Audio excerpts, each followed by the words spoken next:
قتل حسین اصل میں مرگ یزید ہے، قتل حسین اصل میں مرگ یزید ہے، اسلام زندہ ہوتا ہے ہر کربلا کے بعد۔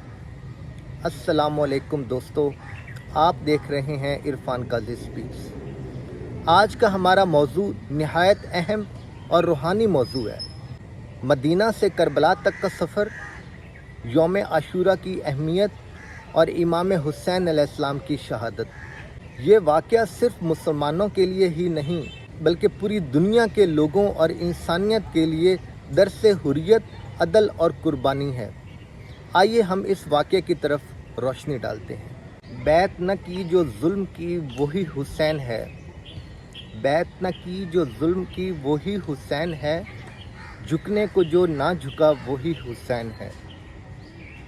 حضرت علی کرم اللہ وجہہ کی شہادت کے بعد خلافت کا مرکز کوفہ بنایا گیا۔ حضرت امام علی کی شہادت کے بعد حضرت امام حسن نے خلافت سنبھالی، لیکن امت کے اتحاد کے لیے صلح کر کے وہ حکومت سے دستبردار ہو گئے۔ حضرت امام حسن کے بعد حضرت امام حسین نے حکومت سنبھالی، لیکن ادھر یزید بن معاویہ کو خلافت سونپ دی گئی اور یزید نے نامور لوگوں سے بیعت لینا سٹارٹ کر دی۔ لیکن ادھر مدینہ میں امام حسین کو بھی بیعت کے لیے بلایا گیا، لیکن امام حسین نے بیعت کرنے سے انکار کر دیا اور امام نے فرمایا مجھ جیسا شخص یزید جیسے شخص کی بیعت نہیں کر سکتا۔ نکلے مدینے سے ساتھ اپنے لیے حق کا علم، نکلے مدینے سے ساتھ لیے حق کا علم، قرب و بلا کی سمت روانہ ہوا وہ علم۔ ادھر مدینہ میں یزید کے گورنر ولید نے امام حسین کو پیغام بھیجا کہ وہ آئیں اور بیعت کریں، لیکن امام حسین نے خاموشی سے مدینہ سے نکل کر مکہ کی طرف سفر اختیار کیا۔ لیکن جیسے ہی وہ مکہ پہنچے، وہاں بھی یزیدی جاسوسوں نے امام حسین پر دباؤ ڈالنا شروع کر دیا، تو امام حسین نے وہاں بھی رکنے کا فیصلہ ترک کر دیا۔ پھر ساتھ ہی کوفیوں کی طرف سے امام حسین کو خط آنا شروع ہوئے کہ آپ یہاں تشریف لائیں، ہم آپ کے ساتھ ہیں، آپ ہمارے امام ہیں۔ تو امام حسین علیہ السلام نے حضرت مسلم بن عقیل کو کوفہ بھیجا۔ شروع میں تو کوفیوں نے حضرت مسلم بن عقیل کو خوش آمدید کہا، لیکن بعد میں غداری کرتے ہوئے حضرت مسلم بن عقیل کو شہید کر دیا۔ تو اس خبر کے بعد حضرت امام حسین نے مکہ سے کربلا کی طرف سفر شروع کیا۔ کربلا میں پیاس تھی، ظلم تھا، ستم کی رات تھی، کربلا میں پیاس تھی، ظلم تھا، ستم کی رات تھی، مگر لبوں پہ نام رب اور دل میں ذات حق کی بات تھی۔ 2 محرم 61 ہجری کو امام حسین کا قافلہ اپنے ساتھیوں اور خاندان کے ساتھ کربلا کے مقام پہ پہنچا، لیکن یزیدی لشکر نے امام کا قافلہ روک لیا اور پانی بھی بند کر دیا۔ ایک ایک کر کے امام اور امام کے ساتھیوں نے اپنی قربانی دی۔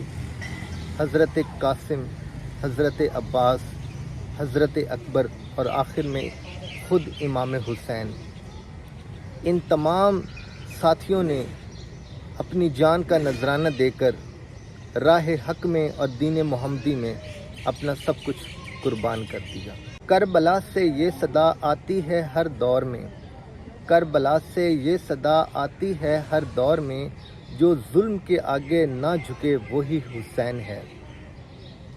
حضرت امام حسین زخمی جسم، نڈھال، شہید اہل و عیال اور عزم غیر متزلزل، آخر میں وہ یزیدی لشکر کے سامنے آتے ہیں۔ یزیدی فوج نے امام حسین کو گھیر لیا اور ظلم کی انتہا کرتے ہوئے انہیں شہید کر دیا۔ امام حسین کا سر مبارک نیزے پہ رکھا، ان کے خاندان کی عورتوں کو قیدی بنا کر کوفہ اور شام لے جایا گیا۔ یزید تیرا تخت تو 2 گھڑی کا تھا، یزید تیرا تخت تو 2 گھڑی کا تھا، ہے آج بھی دلوں پہ حکومت حسین کی۔ زمانہ پوچھتا ہے حسین کون ہے، زمانہ پوچھتا ہے حسین کون ہے، جو مر کے بھی ہے زندہ وہ حسین ہے۔